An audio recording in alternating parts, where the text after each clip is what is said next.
ወደ ዛሬው ዝግጅታችን እንኳን በደህና መጣችሁ። ሰላም። ዛሬ የምናየው ርዕስ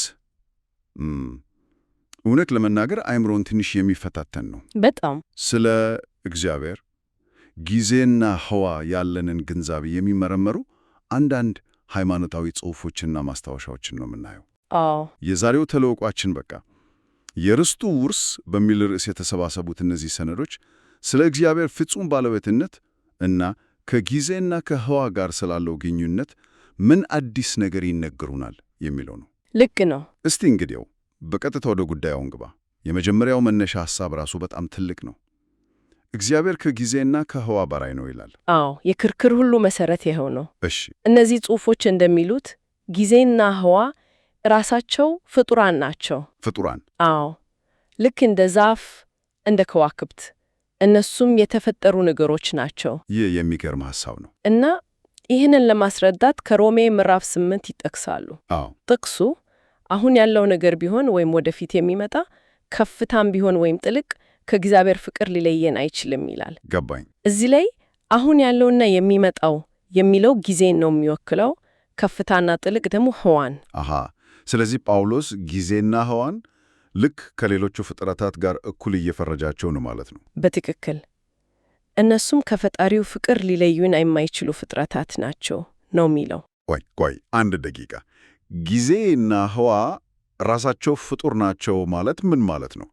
እኛ እኮ ከነሱ ውጪ ምንም ነገር ማሰብ አንችልም። እውነት ነው። ልክ አሳ ከውሃ ውጪ ህይወት እንደማያስበው አይነት ነገር ነው። ሰነዶቹ ይህንን ሐሳብ እንዴት ነው የሚያብራሩት?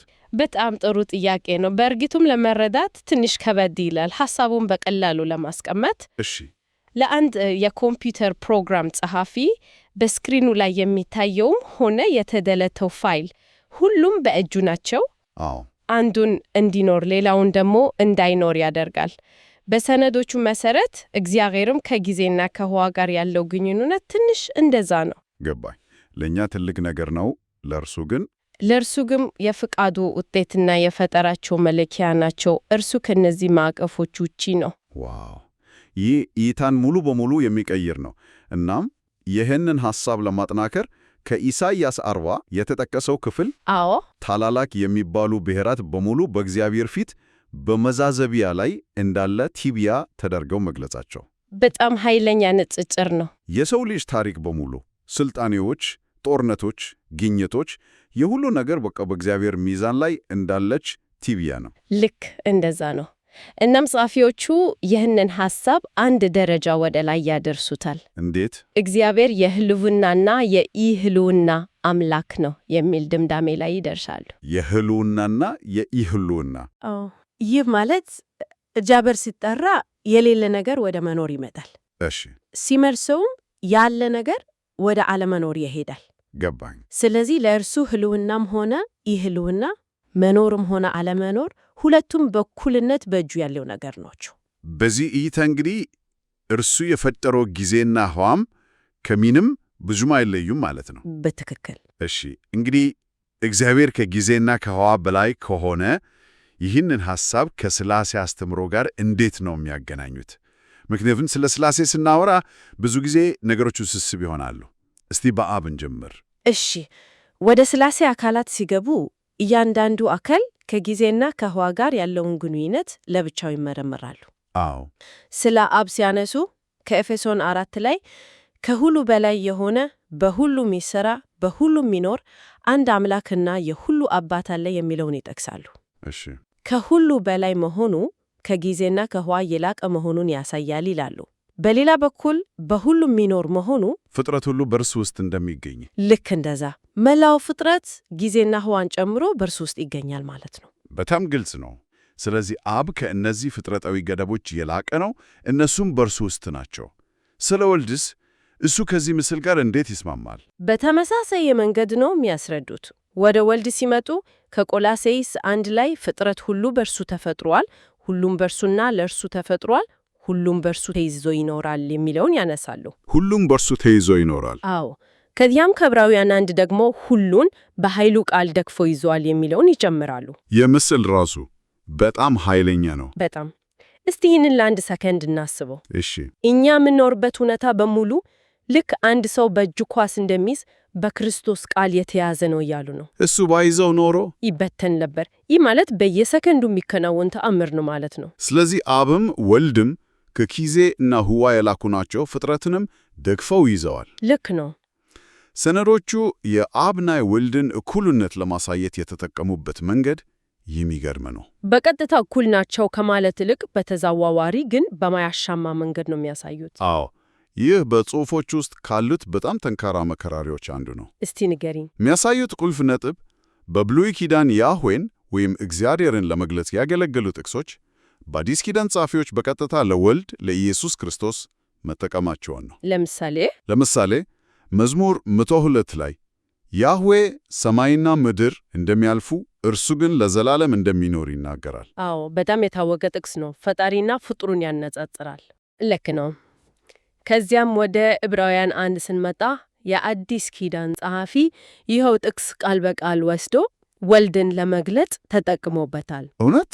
አዎ፣ አንተ ጌታ ሆይ በመጀመሪያ የምድርን መሠረት ፖላውጂል በማለት በመዝሙር መጽሐፍ ላይ ለያህዌ የተነገረውን በቀጥታ ለወልድ ይናገረዋል። ይሄ ማለት የመጀመሪያዎቹ ክርስቲያኖች ወልድን ከብሉይ ኪዳኑ ያህዌ ጋር እኩል አድርገው ይመለከቱት ነበር ማለት ነው። በትክክል። እናም ይህንን በማድረግ አብና ወልድ እኩል መሆናቸውን እና ሁለቱም ከጊዜና ከህዋ በላይ መሆናቸውን ያረጋግጣሉ። ከራእይ መጽሐፉም ያነሱት ማስረጃ አለ አይደል? ስለ አምልኮ። አዎ፣ እንደ ማጠናከሪያ ነው። ከራእይ 5 ላይ ፍጥረታት ሁሉ በዙፋኑ ላይ ለተቀመጠውና ለበጉ እኩል ክብርና ምስጋና ሲሰጡ ያሳያሉ። ነጥሉ ለሁለት እኩል መለኮታዊ አካላት የሚቀርብ አንድ አምልኮ መሆኑ ነው። ልክ እንደዛ ነው። እሺ፣ የአብና የወልድን ምስል በግልጽ ስለውተዋል። ሁለቱም ከጊዜና ከህዋ በላይ ናቸው። ሁለቱም ሁሉን ደግፎ ይዘዋሉ። ነገር ግን ስለ ሥላሴ ስናወራ ሁሌም ጥያቄ የሚፈጥርብኝ ሦስተኛው አካል ነው፣ መንፈስ ቅዱስ። አዎ፣ ብዙ ጊዜ ውይይቶች እዚህ ላይ ይቆማሉ። እነዚህ ሰነዶች ወደ መንፈስ ቅዱስ ጉዳይ ገብተዋል። እናም አንተ እንዳልከው ነገሩ እዚህ ላይ ትንሽ የተለየ አካሄድ ይዛል። እሺ፣ መነሻቸው ከመዝሙር 139 ነው። ጥቅሱ ከመንፈሱ ወዴት እሄዳለሁ? ወደ ሰማይ ብወጣ አንተ በዚያ አለ፣ ወደ ሲኦል ብወርድ በዚያ አለህ ይላል። አዎ፣ ይህ የእግዚአብሔርን በሁሉ ቦታ መገኘትን በግልጽ ያሳያል። ልክ ነው።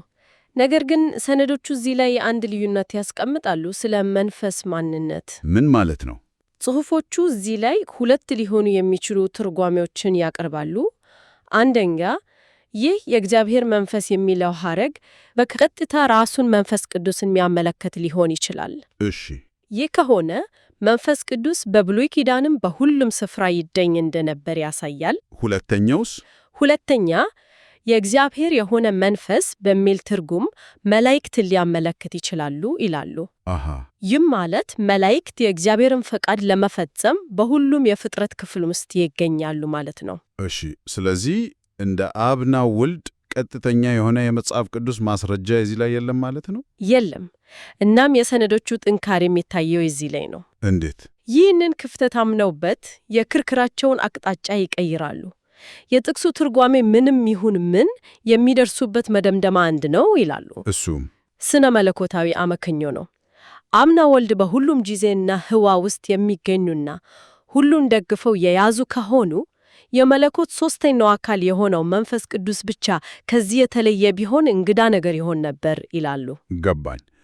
ሥላሴ አንድ አምላክ ከሆኑ አንዱ አካል በፍጥረት ተወስኖ ሌሎቹ ካልተወሰኑ የአንድነታቸው ምንነት ጥያቄ ውስጥ ይገባል ሚል ድምዳሜ ያመራል። እሺ፣ እስካሁን የሸፈናቸውን ነጥቦች ስናያቸው እግዚአብሔር ከጊዜና ከህዋ በላይ ነው። ሦስቱም የሥላሴ አካላት ፍጥረትን ደግፎ ይዘዋል። ታዲያ የዚህ ሁሉ የመጨረሻ ነጥብ ምንድን ነው? ይህ ሁሉ ትንተና ወዴት ያመራናል? የትንተናው ሁሉ የመጨረሻ ድምዳሜ እና ምናልባትም ዋናው ነጥብ ግልጽ እና የማያሻማ ነው። ጊዜ፣ ህዋና በውስጡ ያለው ነገር ሁሉ የእግዚአብሔር ነው። ዋናው ነጥብ የባለቤትነት ጥያቄ ነው ማለት ነው። ልክ እንደዛ ነው። እግዚአብሔር ፈጣሪ ብቻ ሳይሆን የሁሉም ነገር ፍጹም ባለቤት ነው። ይህንን ለማረጋገጥ የተጠቀማቸው ጥቅሶች አሉ። አዎ ብዙ አሉ። ለምሳሌ ከነህምያ 9 ላይ ሰማይን ምድርንና በላይዋ ያለውን ሁሉን አንተ ፈጥረሃል፣ ሁሉን አንተ ትጠብቃለህ ይላል። ትጠብቃለህ የሚለው ቃል የባለቤትነት መብትን ያሳያል። አዎ 11 ዜና 29 ደግሞ ጌታ ሆይ በሰማይና በምድር ያለው ሁሉ የአንተ ነውና በማለት ያጠናክረዋል። እሺ፣ ነገር ግን ከሁሉም በላይ ግልጽ ምስል የሚሰጠው ከመዝሙር 50 ላይ ያለው ነው። አዎ ያንን ጥቅስ አይቼዋለሁ። በጣም ምስላዊ ነው። በጣም እግዚአብሔር ሲናገር የዱር አራዊት ሁሉ የእኔ ናቸውና ብራብ ኖሮ አልነግርህም ነበር፣ ዓለምና በውስጡ የሞላው ሁሉ የእኔ ነው ይላል። ይህ ማለት እኮ እናንተ የምትሰጡኝ መስዋዕት እኔን ለመመገብ አይደለም ያለ ነው። በትክክል መላው ሥርዓቱ የኔ ነው፣ እናንተ የምትሳተፉት በእኔ ንብረት ውስጥ ነው የሚል ፍጹም የባለቤትነት መግለጫ ነው። እሱ ከፍጥረቱ ምንም ነገር አይፈልግም፣ ምክንያቱም ሁሉም ነገር ቀድሞ ነው የእርሱ ነው። ልብ እንደዛ ነው። ይህ እንግዲህ ወደ ከባዱ እና አንዳንዴም ለመቀበል ወደሚያስቸግረው የዚህ ትንተና የመጨረሻ ክፍል ይወስደናል። አዎ የባለቤትነት ሐሳቡ ሁሉን ነገር ያጠቃልላል ሲሉ ክፋትንም ይጨምራል ይላሉ። ይህ ለመዋጥ በጣም ከባድ ነው። በጣም ይህ በሰነዶች ውስጥ ካሉት ወሳኝ ነጥቦች አንዱ ነው። ይህ ባለቤትነት ሁሉን ነገር ሰይጣንን እንኳን ይጨምራሉ ይላሉ። ይህ ማለት ክፉ ኃይላት እንኳ ከእግዚአብሔር ቁጥጥር ውጪ አይደሉም።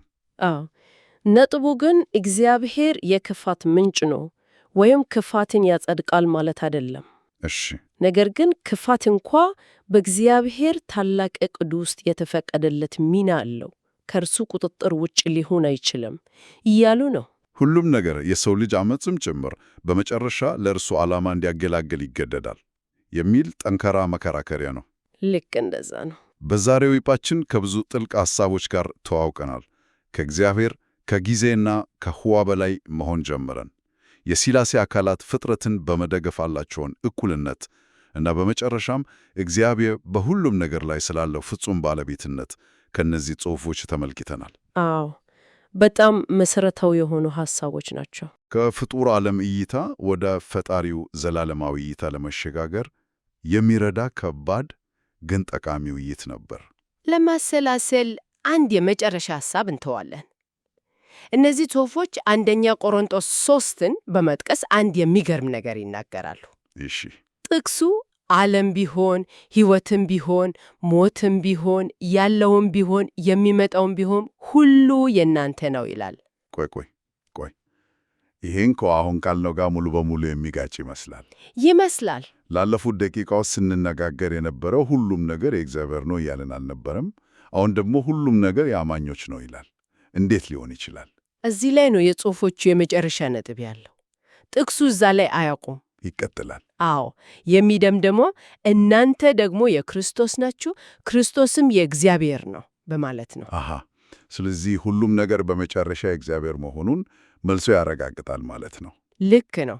ነገር ግን የአንድ ትኩረት የሚስብ ጥያቄ ያስነሳል። ሁሉም ነገር የእግዚአብሔር ከሆነ አማኞች ሁሉንም ነገር ይወርሳሉ ሲባል ምን ማለት ነው? ጥሩ ጥያቄ ነው። ይህ ውርስ ከእግዚአብሔር ፍጹም ባለቤትነት ጋር ሲነጻጸር ምን አይነት መጋቢነትን ያመለክታል? የንጉሱን ግዛት መውረስ ማለት ነው ወይስ የንጉሱን ግዛት ቁልፍ ተቀብሎ እንደ ራስ ሆኖ ማስተዳደር? ዋው! ሰነዶቹ አድማጮች በዚህ ጥያቄ ላይ እንዲያስቡበት በመጋበዝ ነው የሚደምድሙት።